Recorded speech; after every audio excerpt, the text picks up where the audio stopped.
Hello, everyone, and welcome back to the Centimetre Perfect AFL podcast. If you thought the 2025 AFL season was a hard slog, your team didn't do too well, just wait until you get through the 2025 Continental Tires AFL Trade period, because my God, Liam, they need to do it in a day, because it's very silly. Well, I think having it in a day, Jesse, as well would just be absolute chaos. Wouldn't that be fun? Like, rather than just dragging it all out, just be like, right, guys, it's like the purge. You have 12 hours, go. Get it done. Lock them in like a 3-star motel in specifically Tamworth and just force them to hammer it out. Yep, 100%. No, it was it 5 days off, Jesse? It's like a full week. Is that right? Felt like a full year, Liam, but we made it through. That is Liam. I'm Jesse. Welcome back to the show, the Centimetre Perfect AFL podcast, coming to you to recap all the happenings of the trade period. And of course, Liam, as we get closer to that very exciting time of the year, the draft as well. A lot to cover today, both what teams have traded in, what teams have traded out, and where their draft hand stands for November 19. That's right. And as always, Jesse, where can people find us? At @SamPerfect_AFL on Instagram, on one of our preferred podcasting platforms, be it Apple, Amazon, or Spotify. If you're listening there now, we say hello to you. On YouTube, you can see us. Hello. Like and subscribe if you are enjoying the content. Hopefully people are enjoying what we've been chucking out in the last few weeks as we ramped through the final series straight into season reviews and trade period. But if you've got anything you want us to cover during the off-season, any teams that could have been dynasties, any what-if scenarios, or anything you want us to talk about in the footy sphere, make sure you leave a comment or send us a DM on Instagram. Liam assures me he reads them sometimes. I do read them, Jesse. Responding is sometimes the challenge, but I do read them. But if you have a good idea, I'll definitely be responding for that. That is for sure. Now, Jesse, today we are talking the trade period. It has just completed. We're going to do it like this. I've got the graphics all ready to go from the teams that were least active to the teams that were most active. And there were a few teams there that were just going gung-ho. Like, there isn't like half teams just disappeared. New teams come back in. It's going to be interesting to get all your thoughts on them, Jesse. But how are you going to do it, Jesse? Any thoughts on how you're going to break this one down today? We're going to talk about the good, the missed opportunities, and what I think of their draft hand. I think is probably the easiest way to do this one. Well, you're a sucker for a draft, Jesse. You're a sucker for a draft. So without further ado, you'll see the order is a bit all over the place, but we will start with the reigning minor premiers, the Adelaide Crows. Jesse, in comes Finbar Maley. And I put a little asterisk there next to Callum Archie, and we'll talk about that in just a little sec. I'm sure you'd like to. And no one has departed. Their draft hand going into the draft period, 16, 48, 55, 64, and then the chaff, 73, 75, 93, and 111. You're shaking your head, Jesse. We want to keep this under an hour. I think new rule, anything beyond pick 65 doesn't get read out. Well, do you know what? And that's what we used to do. Because it's not going to get used. It's got no draft value index in terms of points. Not worth our time. What was Real Brady worth then? It doesn't matter. We'll get to that in a second, I'm sure. Jesse, Adelaide Crows, talk about it. Yeah, quiet period for the Crows. And I think that really sends a message externally about where they are with their list. They're pretty happy with what they've got. Obviously, Christian Petrarca was the coveted golden goose for the Crows. That didn't happen, but I do think that's okay for Adelaide. I think while their midfield does need to improve a tick going into 2026, I still feel like they're on the right track with that, and it's not like they currently have a capped out midfield where they are. I think there's still options to improve there. So while Petrarca obviously would have been fantastic to have, I don't think it's the end of the world they didn't get him. Finbar Maley is probably not going to play. That's okay. That's fine. Well, just a bit of a depth piece, Jesse, you think? I think so. I mean, when you look at Adelaide's system, specifically for 2026, maybe in 2027 beyond he can kick on, but I don't see a world where Fogarty, Thilthorpe, Walker and Maley are all playing. That seems like too many tall cooks in the pantry. And as you know, Liam, those pots that hang down in the kitchen, they can hit tall people on the head. They can. And, to that I say, hardy, hardy, ha, ha. Yes. Because not only are we tall, we're also very clumsy. It is true. Famously. Famously. will join the football club one way or another.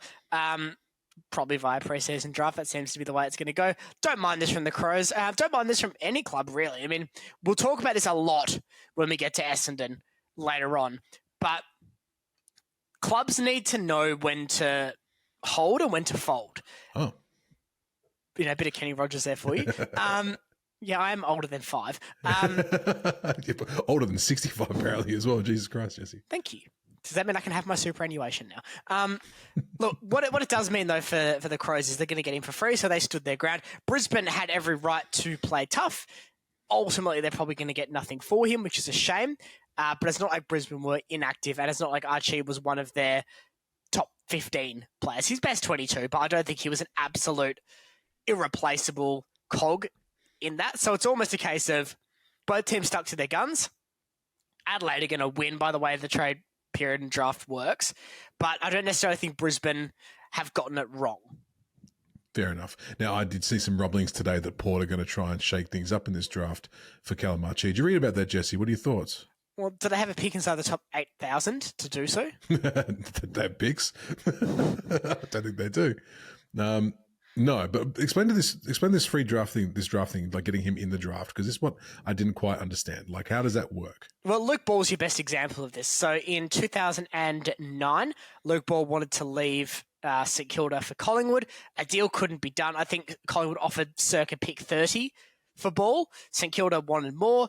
That deal couldn't be done. Ball went to the draft because he was out of contract and did not negotiate a new contract with St Kilda. Collingwood used the pick 30 to get Luke Ball. So essentially, they didn't give up anything. But more importantly, St Kilda got literally nothing for one of the best 25 midfielders in the competition at the time. So that's to say that anyone with a pick before Adelaide at 16 could take Archie. Well, I don't think pick 16 is going to be used on Archie, because the way these things generally work is that players don't have to negotiate with the club that drafts them. And if a player makes enough noise, I mean, Harry Sheasel made it very clear he didn't want to leave Victoria when West Coast had pick 1 in his draft year, or had a higher pick, so West Coast traded out of that. Players make noise. Players make it clear where they do and don't want to go sometimes.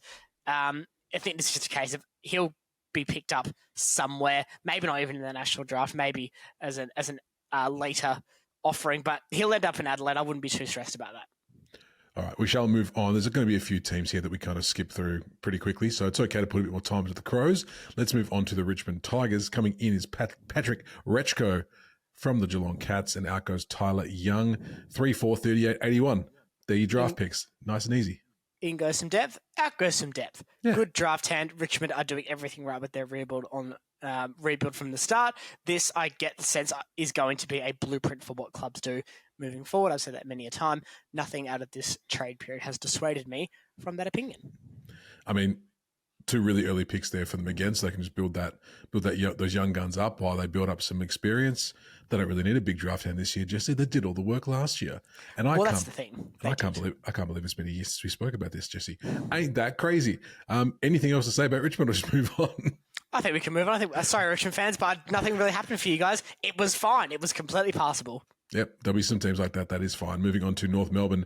In comes Charlie Spargo. Out goes the aforementioned Finn Barmeli.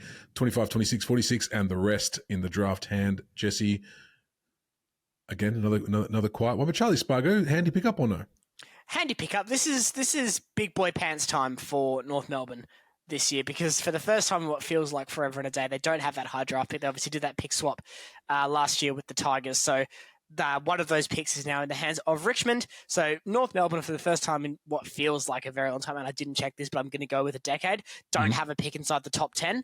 They're going to be in the piece very late. Spargo, handy pickup. I think that's the right call. I get the sense there'll be a shade of disappointment. They still can't attract semi-big fish at the moment at North, but I do think that will come for them. Losing Finn Barmeli, I mean, I don't necessarily know if that was ideal when they delisted Bryn Teakle.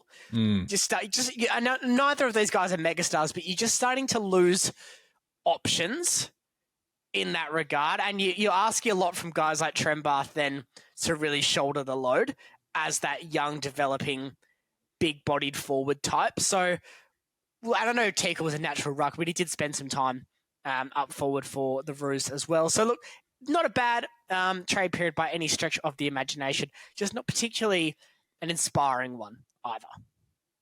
Fair enough. Let's move on to the next one, Jesse. The Geelong Cats. In comes James Wapple from Hawthorn, and out goes, again, the aforementioned Patrick Orechko. Big 19, and then some later draft picks for the Geelong Cats. Nothing too strong there. Jesse, your thoughts? Warple is a good pickup for them. I think he is going to be a massive help for Bailey Smith and Max Holmes next season. That is going to alleviate Holmes, especially a lot of those grunt and uncomfortable duties, and allow the very talented, classy ball users to do just that. They didn't land Charlie Curnow. That, on one hand, is maybe a disappointment, but honestly, I think that's okay, given they've got Shannon Neal and still productive Jeremy Cameron, and crucially, there's probably enough key forwards in this draft that one will land at pick 19. Well, I was just on the Charlie Curnow thing. I was kind of surprised that Geelong were even in the hunt anyway, because it didn't feel like a good fit for Curnow to go to the Cats. Like you said, the aforementioned Shannon Neal and obviously Jeremy Cameron down there. I just didn't feel like they needed another big forward. It's one of those very it's almost video game like, and it's not necessarily a bad idea for Geelong to pursue this, but it very rarely do absolute stars come on the market in the way they have been. I think we've been spoilt this year by the fact we've had so many actual stars of the game, whether slightly on the downtrend or very much not at their best, want to move clubs and want to push away. So I think Geelong had to ask the question. I think Curnow wanted to go to Geelong if he was going to stay in Victoria. So they had to ask the question. They had to make an offer. But, I think with that pick 19, there's enough key forwards in this draft this year that I suspect they'll take a key forward with that pick. That's my gut, having missed out on Curnow. I think we'll see how they go with that. I think if Mitch Marsh, not that one, does slide, I think he'd be a great pickup for them because he can play slightly shorter, and then that becomes your natural Jeremy Cameron replacement in time, and it leaves Neil to do the Tom Hawkins replacement, if you like, for them. So that might be one to watch if he ends up sliding down the draft order a bit. It's interesting now that, like, we've spoken about Geelong so much in the last year, and focusing on how they do their business. And it's interesting that you can see that, right? You can see how they take those cogs out and they put them back in so effortlessly. Might almost be worthwhile the other teams just kind of pipping him to the post, you know what I mean? Just take him away so they can't get that next Jeremy Cameron coming through the ranks. Who knows? All right, let's move on. Jesse, anything more for the Cats, or should we skedaddle? No, I think fairly inactive for them. Rowan Marshall, looking down him, was maybe a shade disappointing, but I don't think you give up pick 19 for a guy that's trending down anyway. I think that's okay to have missed out on that. Play hardball. Let's go on to the next team, the GWS Giants. A very interesting in Clayton Oliver, and out goes Jacob Ware, 12.35, and then a couple of rubbish picks to end off their draft there. Clayton Oliver's an interesting one, Jesse. A big in from a name perspective. But what are your thoughts about his fit at the Giants? You know what? I think this is a great move by the Giants, and I really do see this as high risk, low reward for them. Very, very, sorry, I'm going to rephrase that. Low risk, high reward. Good. Yeah. High risk, I want the good one. No, it's. I feel like it's very low risk, high reward for the Giants, because looking at their midfield at the moment, you've got Kelly, obviously health and fitness pending there. Green, Callahan. All these guys are guns, right? All of a sudden, Oliver comes in. If Oliver can... Let's give him a slight bump on productivity from 2025 and get him back to maybe 2023 when he was still very, very good, but maybe not his absolute peak like he was in 21 and 22. If he can get back to somewhere like that level, Giants can be a top 2 team next year. Absolutely, because you're just not going to beat them in the midfield. And then, you're hoping that Cadman kicks on. You're hoping that Sam Taylor stays healthy. You're hoping those guys like Fonte and the developing younger players can have good seasons. But Oliver coming in adds that real upside to them. The good thing about Oliver, and I get the sense the same thing with Jake Stringer as well last year, is if they stuff up, if they're unfit, if they're unmotivated, if they're injured, if they're just not themselves, I think they have the pure class and quality in that midfield anyway to almost paper over that crack. Mm-hmm. So you're paying him, let's say $600K, because he's on roughly half of what he was on at Melbourne, give or take. That's a steal for a guy that can average 28 disposals, do it efficiently, get the inside ball, bring teammates into the game, show a bit of spirit, and lead teams in finals. You do that 10 days out of 10. You do that 7 days a week. Yep. That's the deal. That's the deal that you do. And hopefully a good restart for Clayton as well, who's obviously gone through his troubles in the last few years. I mean, you saw Jesse Hogan when he was over at Freo, has he had his issues as well, went over to the Giants and seemed to find some form, seemed to find his love again for the game. And maybe the Clayton Oliver get the same kind of thing. You would like to see that, wouldn't you? Because he's a great player. Well, it would be a real shame if Oliver becomes a flash-in-the-pan player, because he was unquestionably one of the best midfielders in the company. You could argue that it was that Oliver and Petrarca were two of the best three mids in 21 and 22, alongside Bontempelli.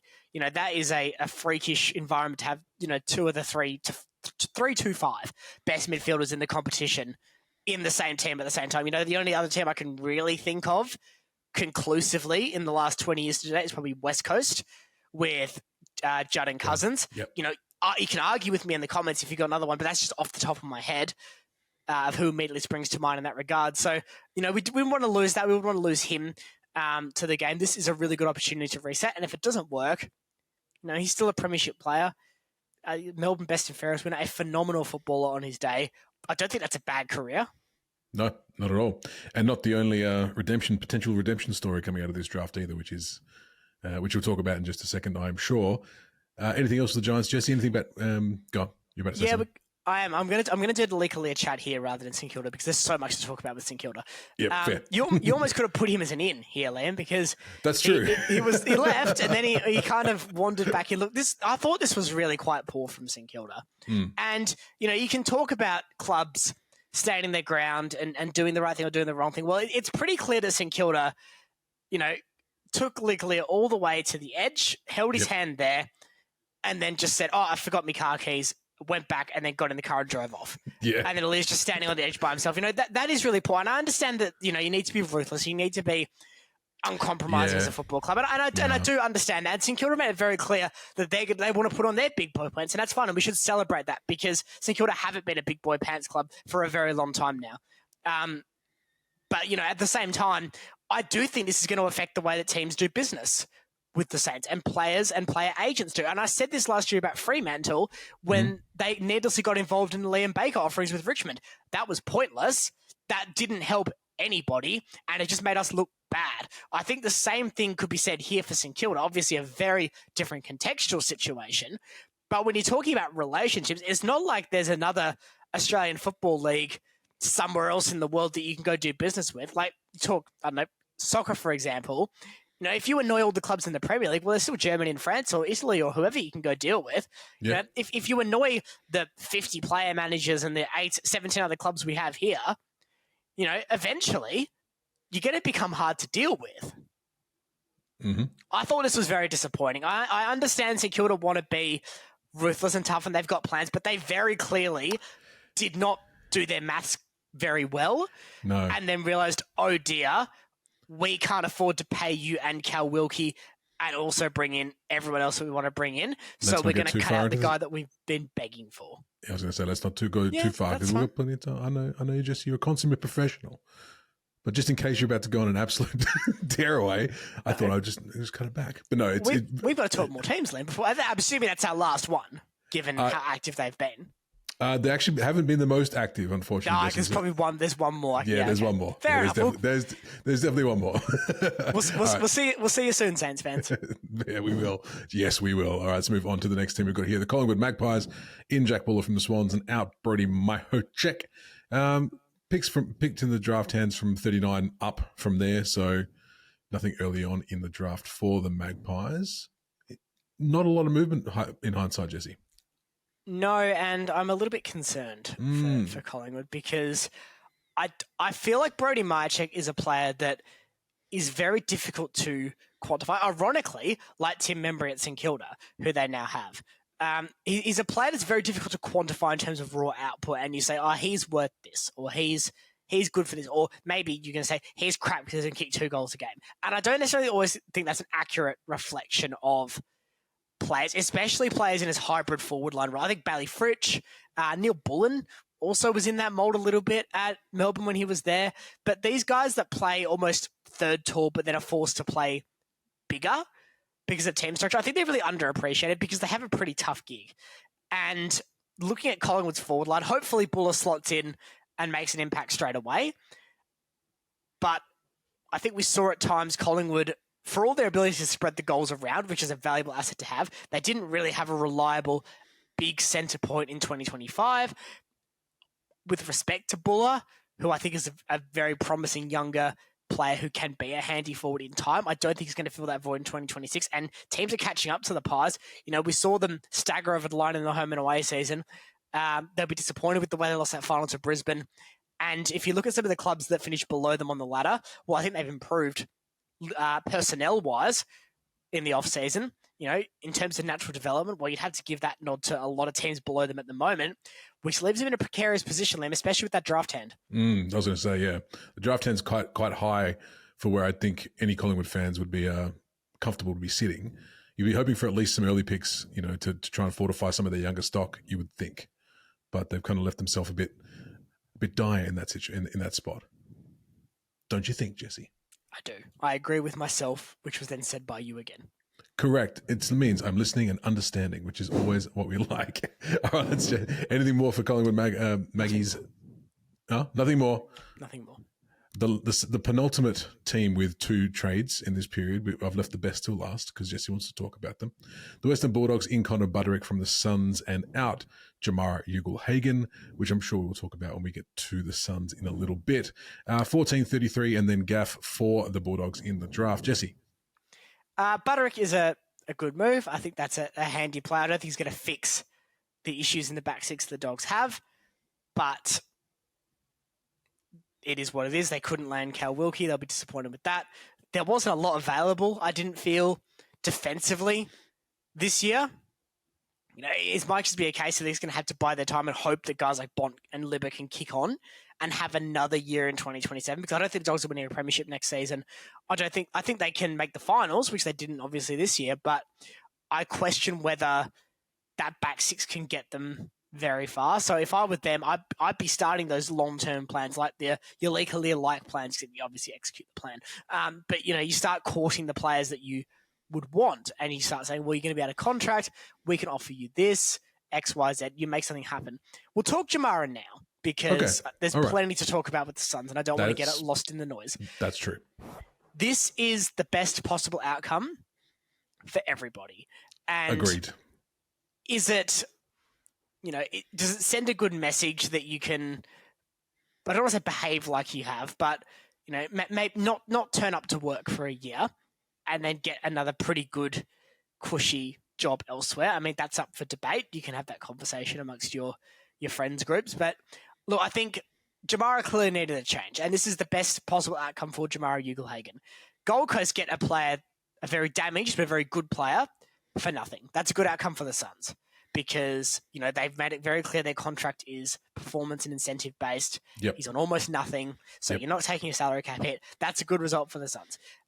The Dogs, I mean, it's been a circus. It has undoubtedly distracted the playing group throughout the season. It has been nothing short of a disaster for Luke Beveridge and the Western Bulldogs administration. They get him off the books.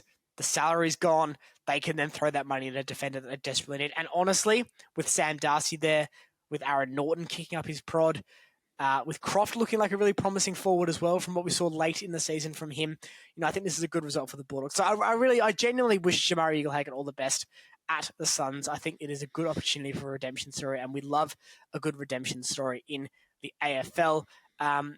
But hopefully it goes well. Yeah, I hope it does too, because even in the AFL, where we obviously have more of a chance to have a redemption story like this, not everyone is afforded one. Jamara is obviously in a position where he's obviously a very good young player and has gotten himself into a little bit of a situation, let's say. And so I'm the same with you. I really like what they've done here for his safety more than as well. That's the thing. And his mental well-being is so important in this conversation too. And that's why I didn't want to go too harsh on him before in terms of the example that it sets, because that's not really fair, because I don't think Jamara necessarily wanted things to go the way they have. And it's not really, I don't want to place the blame entirely at his feet, because it's pretty clear that people around him and in his life, he's had things go wrong and he's had people let him down. And that's not squarely at the fault of Jamara Ugle-Hagan. But ultimately, he's going to need to take some self-ownership for that, in my personal view, moving forward. And he's going to have to decide what he wants from his life, and whether that's playing AFL or not playing AFL, well, I think we're going to find that out next year. Yeah, and then that's the good thing about the contract that he's been given and the offer he's been given is that that's it, right? And he could have said no to that, I'm pretty sure, right? He had the opportunity to say no. Yeah, he could have just sat at home next year. Exactly right. But he decided... So that's a good sign. He wants to play. He wants to play, and he wants to change things up. So good on you, Jamara. All right, Jesse, let's move on to the Essendon Bombers in Braden Fiorini, out Sam Draper. 5-6, 21, 27, 30, and then a couple of chaff in the end there for their draft hand. You wanted to talk about them, Jesse. What's on your mind? What's on the tip of your tongue? Well, as my good friend Kenny Rogers once said, Liam, you've got to know when to hold them, and you've got to know when to fold them. Essendon had to fold here, and before the Bombers fans get very upset in the comments and tell me how I contradict myself, how I hate Essendon, blah, blah, blah, very simply, this was an unmitigated disaster from the minute the first league happened. From the minute the first league happened, this could only go one way. And yet Essendon, despite being given very reasonable offers for a 30-year-old from Hawthorn, didn't pull the trigger. Now, I don't know what this is going to look like next season. But when you wheeled out Mason Redman to make public hit comments against your captain because he wants to leave, when you wheeled out McGrath to do similar, and then you say, oh, we couldn't get a deal done. Welcome back, Zach. I look at this, I think that's not what a serious football club does. And crucially, I think Essendon are 10 years off being remotely close to contending with this current list. I think if you get rid of Zach Merritt and you get those 3 first-round picks that we're talking about here, all of a sudden you have potentially accelerated the ribbon. And that does come with the caveat that Essendon have to get their draft right, which they famously haven't done in about 20 years. But, I think this is a terrible decision from the Bombers because they're not going to be... They're probably spooners next year, if not bottom 4. The list is awful. The list isn't getting any better. I think I would rather... I guess if this was my club, I would rather suck immediately and get better than permanently suck, which is what Essendon have both been and will be for the next couple of seasons with this list. Even more so than Merritt, and I think they absolutely made the wrong call with that, non-negotiable to get these draft picks right. If they can't get these 2 picks right, and I mean right as in best 22 minimum, but you want top 10 players on your list from these 2 picks, if they can't execute that and they take the wrong guys and then the guys below them fall into the hands of, I think it's Melbourne with pick 7 and 8. Well, if Melbourne end up with the 2 better players out of 5, 6, 7, and 8, that's horrific. That's a nightmare. That's 10 years of contending unquestionably with this list because we've seen most of the improvement being wringed out of this team. We can't say, well, we don't know who's on the list. We do know. We've seen them all. Not many of them are very good. Not many of them are going to be finals competent. They're already delisting high draft picks from the last few years. Where does this lead the Bombers? I think this is a shocking decision by Essendon. And I get they want to beat their chest and be tough on the playground and not let Hawthorn take all their toys. I understand that. And I understand why they didn't do the deal. But sometimes long-term gain is worth short-term pain and, more importantly, a short-term hit to the ego. I look at Richmond across town from Essendon, and I say, that's what you do. And sure, they weren't in this specific situation, but they were uncompromising in their willingness to prioritise 5 years' time over 2025. Well, Essendon haven't prioritised 5 years' time. They've prioritised looking tough on the playground. And unfortunately for them, I think this is going to be a disaster next season. It's a shocking thing. They don't have a reliable ruckman. Draper's gone. Goldstein, is Goldstein still around? Yeah, there you go. Delisted. Yep. So now you're asking Lockie Blackiston to do it. And nothing against him, but they played him as a fullback, having drafted him as a ruck. So then you're asking a guy who's not had any AFL rucking experience beyond a couple of hitouts in the defensive 50 to take the ruck mantle. It's honestly some of the most bizarre list management I think I've seen. Yeah, it's a head scratcher. And explain to me, so the Zach Merritt trade was Hawthorn wanted to give 3, was it? And they wanted 4 picks in return? Yeah. I mean, just do the deal. For a 30-year-old guy that doesn't want to be at the club and isn't getting better, I don't care how many best and fairest he's won, do the deal. Would 3 first-rounders for Zach Merritt have been a bad deal? For Hawthorn? Well, it could be one of those things where you can have deals that are beneficial. And I don't necessarily believe in good deal, bad deal as a binary concept because no, of course not. Clubs have needs that need to be met. So Zach Merritt may not be worth 3 first-round picks in the open market. But to Hawthorn, well, if they want a premiership next year with Zach Merritt in the team, he's worth 3 first-round picks. Because you can look at that and say there's a clear link, assuming he was productive, between that deal and that premiership. It's the same reason that Tim Kelly is so often chastised as a shocking trade, because you can see the clear loss in value from trading those high draft picks at West Coast in Tim Kelly, who has been largely unproductive. I guess my point was more so, why was Essendon then trying to get an extra one? Tough on the playground. That's all it is. It just doesn't make it. I mean, what did Lockie Neal go for? It wasn't 4 first-round picks, that's for sure. And look, and you can make these comparisons, but I get the sense this was a very, very much an attempt as a new administration, new president coming on board. I think they wanted to make a stand and be tough, but I think Zach Merritt now is going to divide the fan base because there'll be people that could forgive. I wouldn't forgive Zach Merritt if he was a Fremantle player and did this. I'd probably actively boo him, to be quite honest with you, because if he walked over my football club like that. And I think, but at the same time, you probably boo the administration as well because they've handled this situation so poorly. Merritt wants to win. Unfortunately, he's been surrounded by losers for the better part of a decade. And let's not kid ourselves here. This Essendon side has been quite bad for a long time, and it just bottomed out last season. Or at least in terms of bad, they haven't been a threat. And Zach Merritt wants to be a threat. Mm-hmm. So if you bide your time in bad sides for a decade, can you really begrudge him asking the question? Either sort it out or trade me. And if you look at the way the season's gone, again, I want to stress, I know they had injuries, but who's improving? Who is trending up significantly in terms of that prime age of contention? You can talk 18, 19-year-olds. They're always trending upwards because they're young. But in terms of those players that should be hitting their peak right now, I mean, is Mason Redmond going to be a premiership captain at Essendon? No? No. It's a worry. It's a big worry. And I don't see it being a very fun season for the Bombers. And I think Essendon fans, I'd love to hear your thoughts because I know I'm pretty strong on this. I think this was a terrible decision to not make the trade. Yeah, let us know down in the comments, Essendon fans. Do you agree with Jesse? Are you frustrated as well? Or do you reckon it's all going to be A-OK tickety-boo? All right, let's move on to the next one, Jesse, into the 3 trades now. So we're out of the 1s and 1s into the 2s and 1s. Fremantle Dockers. In comes Judd That's McVie. my team. That's your team and my team. Right. Look, there's a Guernsey, right? Yeah, I got a little blankie. Look at this. In Judd McVie, out goes Liam Reedy and Will Brodie, 2 players who obviously needed some playing time somewhere else. Draft hand 20 and then 47 plus from there. So not exactly a strong draft hand this year for the Dockers. Jesse, your thoughts on our boys' team? Hey, Liam, fastest Fremantle recap we ever get to do here because I think overall positive. The crucial need was a best 22 halfback flanker, so that means no more Bailey Banfield. And Justin, it means no more Bailey Banfield now. You're not allowed to play him anymore because this one's better. If I see him at Peel and Bailey Banfield playing, I'm going to be really cross. So that filled a need. Yep. And I don't care that he did telethon. Limited ability footballer.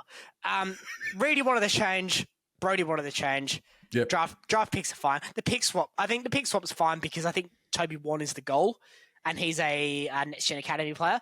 So, trade down. That way you end up spending less of your draft value index on him.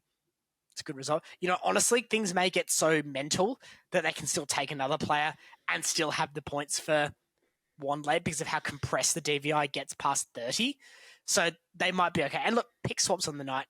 They may end up walking on with a couple of players. They've got the list spots. Big turnover in terms of experience, if not active playing time on the Fremantle list over the off-season. What happens next remains to be seen. We will see. We will see soon, Jesse. Let's move on to the next team, the Brisbane Lions. A couple of big ins here. In Oscar Allen and Sam Draper. Out goes Brandon Starcevic. You pick 17, 23, and then 44 plus from there in the draft. Jesse, do they need to be any stronger? The Lions, 2 big ins for them. What are your thoughts? Draper's clear. Clearly a good call with McInerney retiring as well. And I think that was all kind of part and parcel interlinked. But a good result for Brisbane there. I think that's an upgrade if he can stay healthy. Oscar Allen will be interesting because this feels like the Danaher replacement, just 12 months late. Mm-hmm. And obviously with Morris stepping up, this was probably going to be a good deal for Brisbane. I'm just going to lean in with a tickle of caution for this because it's important to recognise that Allen hasn't really played for 2 years now. And while he has been very good and he led from the front in some putrid West Coast teams of recent years, I don't think it's that copy-paste given he's coming off long-term injury. So we will see. Losing Starcevic is a shame, but honestly, with the concussion concerns, if we're being honest with ourselves, Liam, I think they did pretty well out of this. Mm-hmm. And the draft hand will be eviscerated to get Annabelle on points. They'll be very pleased with that. Easy done. Good change for Starcevic too. 2 premierships now. Try and go build something at a young team. I think that's quite a... If I was going to be an AFL football player, Jesse, that'd be my dream trajectory. Win a couple, go help the young kids out. That'd be nice. All right, let's move on to the next one, Jesse. The Port Adelaide Power. Will Brodie, Corey Durden, and Jacob Ware coming in. No one going out. And I can read this draft hand, even though they're both chaff picks, 49 and 85. 2 picks in the entire draft, Jesse. How about that? Hey, Liam. Hello. Yes, Jesse. What do you do when you have paper-thin depth in your best 22, have a desperate need to replace veterans, and also are probably losing your best player in 12 months? Trade out all your draft hand? You trade for Corey Durden. I mean, I think Port may have tried to make chicken salad with chicken poo this offseason with their draft hand, given they eviscerated themselves for Lukosius 12 months ago. They just didn't really have much they could do. I am very worried about Port next season.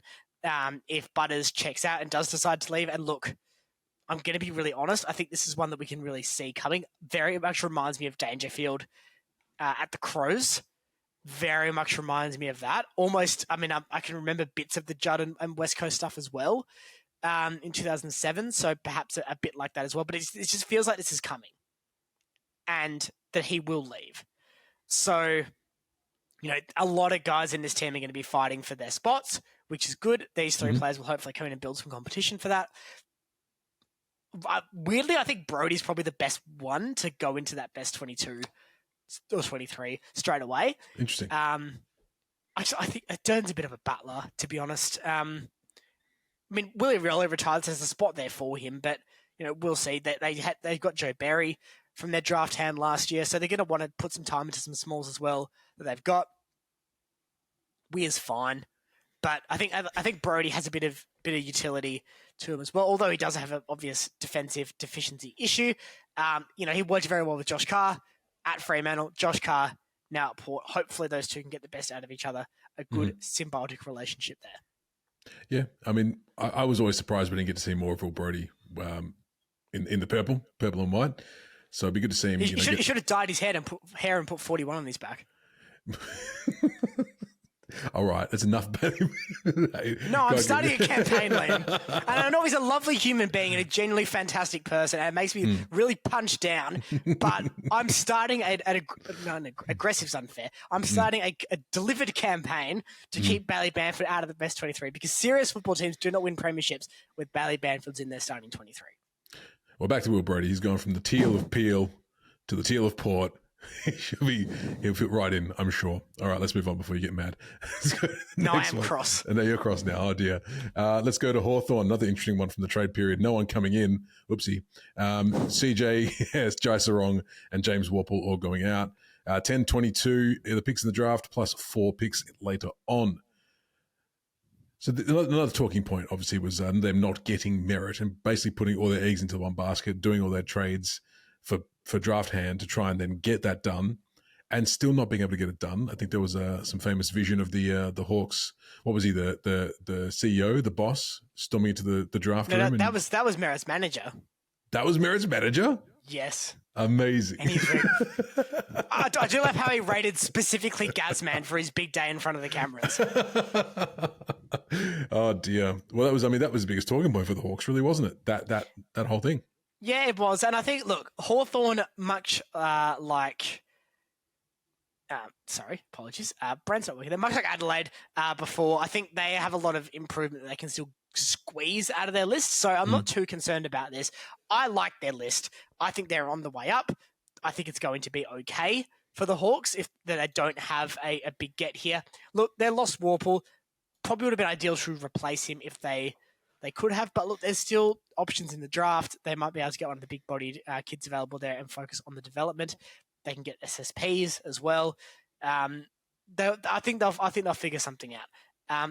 Sarong wasn't really playing. Jaff, I don't think he's particularly in form at the moment, and potentially the Hawks are happy to pursue others in his position. So I think overall, not the worst period for the Hawks. I think they'll be quite happy still having a decent draft hand as well, because they can continue to build that way. Absolutely. All right, Jesse, let's move on to the next team, the West Coast Eagles. Those movements are starting to grow in number. We're getting towards the tail end of the business end of the deal now. In Brandon Starcevich out, and also Tyler Young out, Oscar Allen, Campbell Chesser, and of course Liam Ryan. Draft hand 1, 2, 13, and 34 before you get into the 40 pluses, which is not too bad for a battling team. 1 and 2 would be interesting to see what they do there. Jesse, what are your thoughts on the trade period for the Eagles? Well, Allen was a foregone conclusion, so we can put him to one side. Correct. I'm really disappointed for West Coast that they couldn't hang on to Chesser, because they have pumped a lot of time and patience into this kid. He's finally gotten his body right and he's left, and that's going to hurt. That is going to hurt, especially for a club that's not contending either. Like Carlton not contending next year.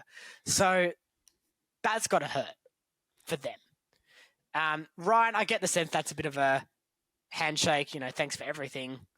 It's maybe we're not better together at this exact moment. You could also see it towards the end of midway through last season to the end of the season. Liam Ryan was you can tell he was kind of checked out a little bit. Yeah. Like he was kind of just, Sorry, I interrupted. You're 100% right. I think let's judge West Coast on their picks. And I want to make it clear, someone's going to pick Dersma, right? Someone's going to pick him. I hope it's not West Coast. Okay. Because I think Duff Titler's almost mandatory, and I know it can go wrong with forward ruck types, but when they're this high up in the draft pool, and I know it's not a great pool, when they're this high up in the draft pool, you have to take the risk with potential star key forwards and potential star rucks. You have to take the risk because they could be your franchise player. It's like how the Rockets 100% nailed the 84 NBA draft by taking Hakeem over Michael Jordan. They made the right call 10 times out of 10. I know Michael Jordan's the greatest player of all time. They made the right decision by taking the franchise center. You always do that. You always take the big. Always. So Duff Titler has to go to them, I think, especially given the fact that, Matt Flynn is serviceable. He also doesn't have a lot of help. I think they could work well as a bigger bodied and then a more athletic, agile ruck type combination going forward. That seems to be very in vogue at the moment, especially across town. Picture that don't fall for Dersma. I'm asking West Coast don't fall for Dersma because he strikes me as a player that has a really defined ceiling, and that ceiling is a football player that plays in the competition. He might be best 22 somewhere, but I think they could do a lot better than Dersma in this draft. I think they would be a lot poorer to go for an outside running type. I think they're much better off looking for a guy that can complement Harley Reid a lot more effective, because you need to be sending that message, and it's twofold, right? You want a guy that's going to be very good in his own right, but you want a guy that you can build the team around. And I know, Harley and the Dersmas have history. It's got nothing to do with this. I think they have to get this pick right, and I don't think Dersma is the answer. Fantastic, Jesse. I can't wait to talk about our drafts in the draft episode. What about the trades, though? Well, Stars, which we've already talked about. Young is fine. I've got an idea. You've given me an idea, though, Jesse, for a future video, and I'll talk about it afterwards. I think you're going to love it, though, and so will you, dear listener and viewer, I'm sure. Sorry, continue. Young is fine. He'll probably play. It's some help for Ruben Jimby. That's nice. He desperately needs that. Starcevich we talked about. Allen talked about. Chesser talked about. Ryan. Yep. I've talked about all these. I know, but I just love your passion for the draft, Jesse, in the trade video. I thought it was fantastic. I really liked it.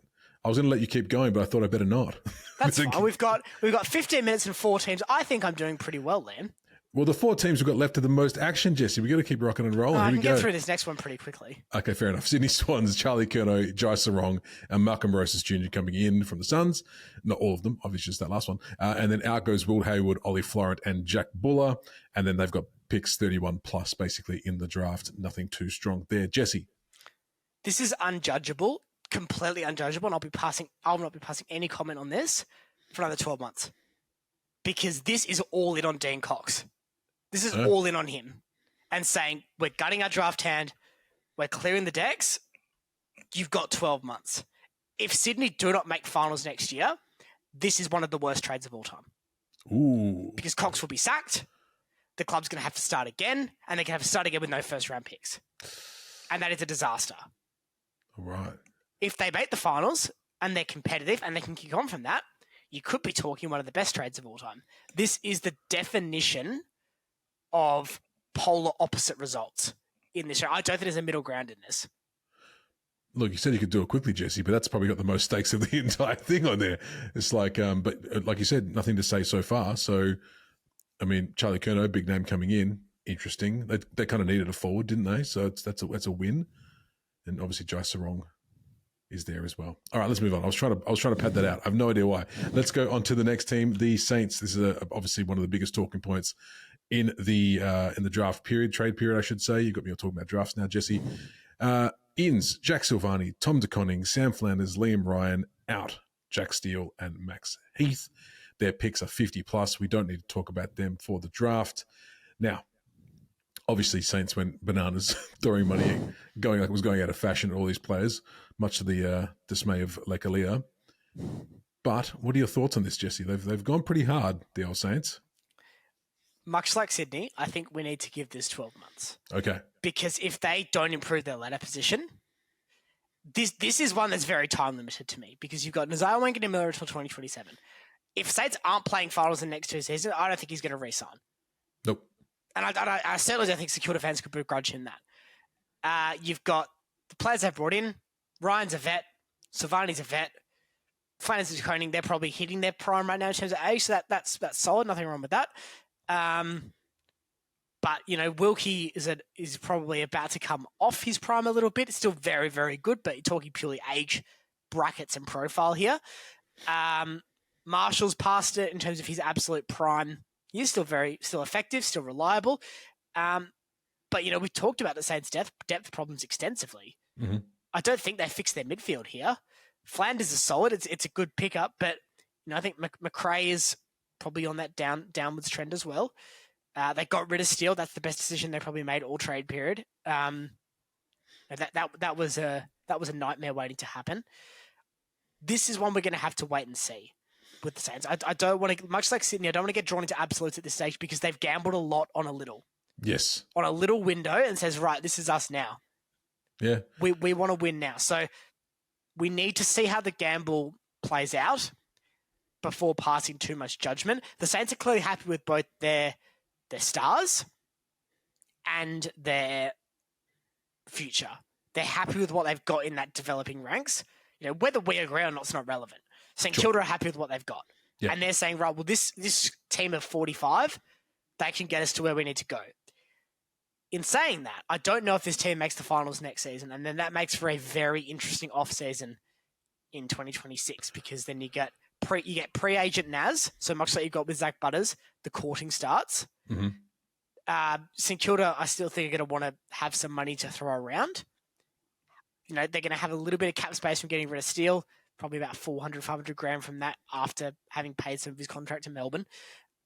So we're going to have to wait and see with this because I don't think many of these guys are going to want to take pay cuts. They've committed most of their money to most of their guys. So this list has to be good enough to win a premiership ultimately. And look, again, we're not passing judgment just yet. Nope. But I'm not sure. On paper, it looks like it doesn't look like they're going to have done enough. They haven't brought enough in to win a premiership, just on paper alone. Like if you look at the names they brought in, big names, sure. But like you're talking about, the depth isn't there. I don't think this is going to pay off for the Saints. I think they're going to be in a bit of hurt for a long time, especially with the draft time for next year or for this year being so dire. And this will make the Saints a very difficult club for them to recruit, I think, if this goes wrong for them. Because if you're looking for a team in 5 years' time, it'll be the war chest year all over again. And look, and let's be clear, it's better for the competition if everyone has a crack and the Saints do get up there and do kick on and contend. Yep. What we're saying here is that this is a lot of information to digest without having seen this team actually play together, because you're talking, these 4 guys are best 22. Sure, oh, yeah. So they're going to be slotting in. Max Kingston needs to come back in, assuming he's fit. So that's now 5 from 2025's team coming in. That's a big change. That can go one of 2 ways, positive or negative. So let's wait and see with the Saints. We're putting the pause on the Saints for now. That's fine. Let's move on to the next team, who did some moving and shaking. The Gold Coast Suns in Christian Petrarca and Jamara Ugle-Hagan. Obviously, Petrarca being the big one there. Out Ben Ainsworth, Connor Butterick, Braden Fiorini, Sam Flanders, and Malcolm Rosas Jr. What's he doing? He's stirring it up. What are you making? What's he making now, Petrarca? We're on track to talk about this, Liam. Draft 15, 18, 24, 28, 29, and then chaff. All right, you're on track to talk about it, Jesse. What do you want to say about this? It seems like a bit of offloading for the Suns a little bit. I don't mind this, Okay. and I'm happy to talk in a little bit more confidence on the Suns than the 2 teams we talked about and the last team we have to talk about, because I think they're in a very different situation to the other 3 that have had. Sorry, is there another one after? Oh yes. Next one? Oh, there's 2 more after this one, my friend. Okay, well, of the last 5 we have to talk about, this is the one I'm probably the happiest to talk about in terms of actual affirmative answers and solid answers in that regard, because Petrarca, obviously, one of the best players in the competition when fit and motivated. He hasn't been fit at times, not through any fault of his own. He certainly hasn't been motivated, at least in my view, at Melbourne in the last couple of seasons. Now, I think he wants to be in a winning environment. I know he's been clowned on a bit for saying he wants to play in front of crowds and he's going to Metricon, but I do think there will be an atmosphere here. Yeah. And I do think playing in front of 15,000 at Metricon versus playing in front of 40,000 at the G, I think it's negligible in that regard. And I think if the Gold Coast public get behind the Suns, this could be a really good environment to play footy in. An environment you want to play footy in. Big chance for the Suns fans to get around them, especially after their finals berth last year. Well, it's pretty amazing that Christian Petrarca isn't even the best midfielder the Suns have lured up there in their history. I know. Is that crazy? And they've made one final series. Yeah. And Petrarca is, at his peak, a consensus top 3 midfielder in the competition. Yeah. And he's still relatively close to that peak in terms of age. So that's pretty remarkable for the Suns.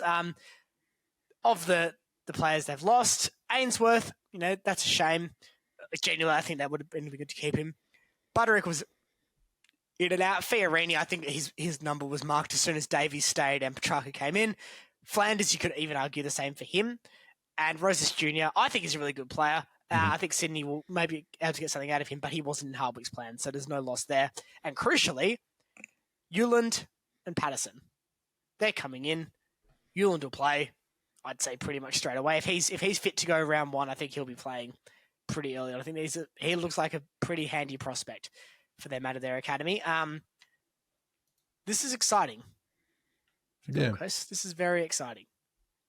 I'm looking forward to seeing them back it up next year. I think they're one of the teams that have struggled for a long time. So them and Freo are the 2 teams, and not just because Freo is my team, but the 2 teams that I've seen struggle for a long time, and I want to see do well. So they've done well to put themselves in a really good position. The Gold Coast Suns, can't argue with that. Let's move on to the second last team, Jesse, the Melbourne Demons. Max Heath, CJ, Brody Myercheck, and Jack Steele coming in to the Demons. Out goes John McVie, Clayton Oliver, Christian Petrarca, and Charlie Spargo. Pretty good draft count as well, 7-8, and then 37 plus from there. But the 7 and 8 is very interesting, Jesse. Very interesting indeed. They're leaning into it, Liam. Yeah, they are. They're leaning into the fact that, we're going to really suck if we don't make a move now. And I thought they nailed it last year by training to get Langford and Lindsay and doing that pick swap with Essendon, and they've ended up immediately behind them again this year. This is fantastic from Melbourne. This would have to be the most mature trade window of any club, I think, because this is owning where you're at. And I know that Brad Green has said we still think we're a finals. They weren't remotely close. They weren't remotely close. We've talked about teams I think are trending down that were still going to be significantly higher than Melbourne in terms of where their list was at before the trade period. Never mind now. McVie is a shame to lose. that's really it. I mean, obviously, Oliver, Petrarca, Spargo, that's 3 players from their premiership side, 3 very good players on their day. But this team isn't close. This team wasn't close to a premiership at all. The wheels had fallen off. They had bottomed out. The coach had been sacked. You need to lean inside again. Max Heath cost them nothing. Good pickup. Jaff, I think, is going to become one of those players that, and we can throw Mychek in here as well. It's just a very handy in a side that isn't very good and can help bridge the gap and get some young players in. Still is clearly there for a veteran presence. He's cost him almost nothing on the salary cap after St Kilda, pay half his contract. I think that's a pretty good move for them. That's just called being savvy. And they traded him for a 2027 third-round pick, so they're giving up nothing for that. This is a good window by Melbourne. They're not going to be better than they were last year on the field. I'd be very surprised if they were.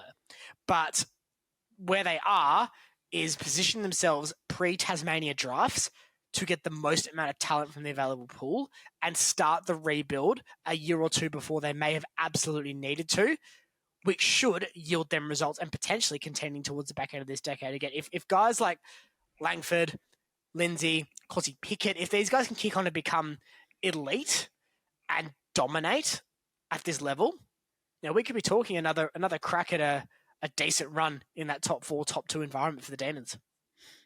Yeah, good time to start again. Clear out Great house. time to start again. Absolutely, Jesse. Absolutely. We do have one more team to go. I was I led you down the primrose there a little bit because I didn't have it scrolled down. It's hidden. People at home wouldn't see this. It's all very inside baseball, but here we go. The last team we have to talk about. Like giving me a teleprompter and then putting it in exactly in language I've never spoken, in hieroglyphics. Exactly right. You're a smart boy, Jesse. It's all good. Carlton Blues, the most active team as per by players in and out in this trade period. So I'll take a deep breath in and I'll go through them now. In, Will Haywood, Liam Reedy, Campbell Chesser, Ben Ainsworth, and Ollie Florent. Out goes Charlie Curnow, Jack Silvani, Tom DeConning, and Corey Durden. The draft hand is 9, 11, and then 43 plus. Some big names out, Jesse. Have they covered it coming back in? No. Thank you very much. That's God, why? Well, okay, let's go through this. Haywood is probably as good of a replacement as they're going to get for Curnow up forward next season. Notice they've still got Mackay, who is a very good forward. Yes. Reedy is going from being third banana at Fremantle to probably second banana behind Mark Pitnet at Carlton. Okay. Chess, I think, could be a really good get for them because they need a wing replacement desperately for Akers, who has nosedived productivity-wise off an alarming cliff in the last 12 months. That's a really scary drop in productivity from Akers. They desperately need to cover that. Hopefully, Chess can be that for them. Ainsworth could be a solid get. I think he's got to be a utility to him. Hopefully, a player that Michael Voss can get the most out of. Florent, I think Carlton have looked awful defensively for decent runs under Voss. Hopefully a guy like Florent, who is defensively accountable as a player, can help bridge that gap and help just add a bit of solidity to Carlton's defense because they were all at sea when teams counterattacked them, when they turned over the ball with a cheap giveaway. Often guys like Sard, Williams being the prime culprits of that, and we just get absolutely eviscerated on the counter. Florent needs to be able to stand up and be countered in that environment, and hopefully for Carlton's sake he is. In terms of the outs, this Curnow was a bad one. I think everyone's handled the situation really poorly. Carlton kind of threw their toys out of the pram. Curnow threw his toys out of the pram. They didn't want to be together, but you know what? Carlton got the deal done and said, okay, we get 3 first-round picks now, just quietly. They've banked on Sydney being very ordinary in the next 3 seasons. Yeah. I don't think that's a terrible bet. Yeah. I think that's a better bet than Hawthorn being bad for the next 4 seasons, which is what Essendon were. And again, they should have done that deal. But I think this is a pretty good bet from Carlton. I think this is sneakily a pretty good bet for the Blues. The biggest in is probably Jagger Smith into their best 22 next season at least, coming in. I think there's optimism at the Blues, but this is an awkward year for me because Voss was given 2026. I don't think they're making finals next season. But I'm also not sure they're going to get markedly worse because Curnow didn't have a very good year. Silvani's fine. DeConing, I don't think, had a particularly amazing year as well, although he did help. And Durden is Durden. So I don't know if they're going to get markedly worse from having lost these players, but crucially, I don't think they're going to get better with what they've brought in. Yeah. Yeah, I don't know. I think the Blues are one of those teams that they're perpetually just on the edge of everything. It's like they're on the edge about to drop off a cliff. Then they're going to fight back up, and they always come back to the status quo. Yeah, because they can't accept the fact they need to do a proper rebuild because they think they're too big for that. Richmond are one of the biggest clubs in Victoria. They're doing it right now. It is okay. I think Essendon and Carlton have fallen for the glamour of their past a lot in this this century. Even take it back to 2000. They've fallen for the glamour of what they have been, not where they are. You know, they've got a massive fan base. The fan base has been terribly disappointed for 23 years in Essendon's case, 30 in Carlton's case. I honestly don't think, and maybe Carlton Essendon fans can let me know on this, I don't think there would be anger to the fact of them turning around and saying, well, we're going to suck next year. These players are gone, but we've brought in these draft picks. We know where we're going. This is our plan. Because I would rather finish 18th and have a plan than 13th and be pointless. Every time. 100%. Every time. Well said. Stop being so stubborn, Carlton and Essendon. Just, pack it in, start again. It's okay. It's okay. All right. Anything else, Jesse, to add for the Carlton Blues before we wrap it up? I don't think so. Fantastic. Well, thank you, Jesse. You've taken everyone through the your ins and outs of the trade period. I learnt. We all learnt. Let us know below your thoughts on Jesse's takes. Was he wrong? Was he right? We want to know. Jesse? Only the future can judge me. Only the future can judge. That's true. That's true. And maybe in 3 years we'll do a reaction to this.